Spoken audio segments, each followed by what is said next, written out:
سلامونه درنو او قدرمنو اوریدونکو او لیدونکو، خدای دې وکړي چې روغ او جوړ واوسئ. هدف یا ګول او موخه یا ابجکټیو څه شی دی، څنګه فرق لري، ولې مهم دی او څنګه یې په سمه توګه وټاکو. راځو لومړی هدف ته. هدف یا ګول څه شی دی؟ هدف یو لوړ او عمومي پلان یا لید دی چې موږ غواړو هغه په راتلونکي کې ترلاسه کړو. هدفونه معمولاً اوږده وي. مثال، زه غواړم چې یو بریالی کاروبار ولرم، یا زه غواړم چې زما شرکت نړیوال شي. هدف موږ ته راهنمایي راکوي چې څنګه فکر وکړو او څه ته کار وکړو. موخه یا ابجکټیو څه شی ده؟ موخه هغه کوچنی، مشخص او اندازه کیدونکی ګام دی چې موږ ته د هدف ترلاسه کولو لاره هواروي.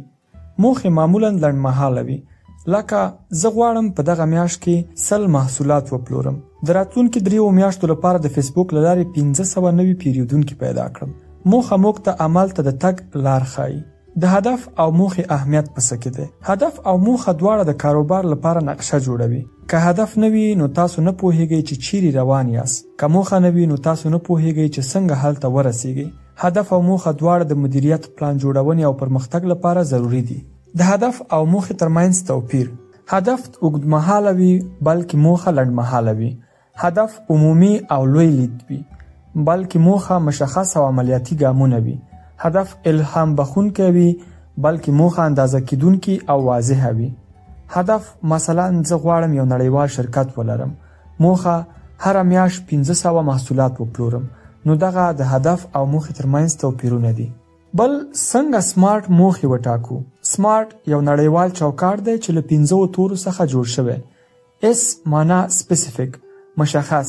موخه باید واضحه او روښانه وي، لکه زه غواړم په کابل کې خپل آنلاین تجارت پیل کړم. دوم ام معنا میجریبل، اندازه کیدونکی. باید معلومه وي چې بریا څنګه اندازه کیږي.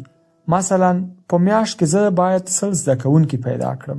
بل باید اچیویبل، موخه باید لاسته راوړونکې وي، باید واقعي او ممکنه وي. داسې نه چې زه په لومړۍ میاشت کې 2 میلیونه افغانۍ ګټم، نو دا تقریبا د یو خوب په شان ده.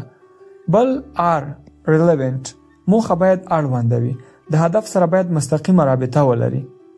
بل 5 ټیم باوند، وخت باید ټاکل شوی وي، ډیډلاین باید ولري. مثلا په 3 میاشتو کې زه خپل آنلاین تجارت تر 500 پیرودونکي پورې رسوم. د موخو او هدفونو عملی مثالونه: هدف: زه غواړم چې د آنلاین زده کړو یو باکیفیته مرکز جوړ کړم. موخه: په 6 میاشتو کې 1000 زده کوونکي ثبت کول. دوهم مثال: هدف: زه غواړم د ختیځ افغانستان تر ټولو مخکښ انجینري شرکت ولرم. موخه: هره میاشت 3 نوې پروژې په ډیر ښه شکل سره تطبیق کول. نو په پای کې ویلی شو هدف او موخه ستاسو د کاروبار رڼا او سړک دی. که هدف نه وي نو لار نه لرئ، او که موخه نه وي نو حرکت نه لرئ. موخه ټاکل ستاسو کاروبار ته واضحه نقشه ورکوي. دا د تجارت 4م درس و. خپل نظرونه مو د کمنټ له لارې له موږ سره شریک کړئ. موږ همیشه ستاسو د نیکو نظرونو په تمه یو. خوشاله او سرلوړي اوسئ.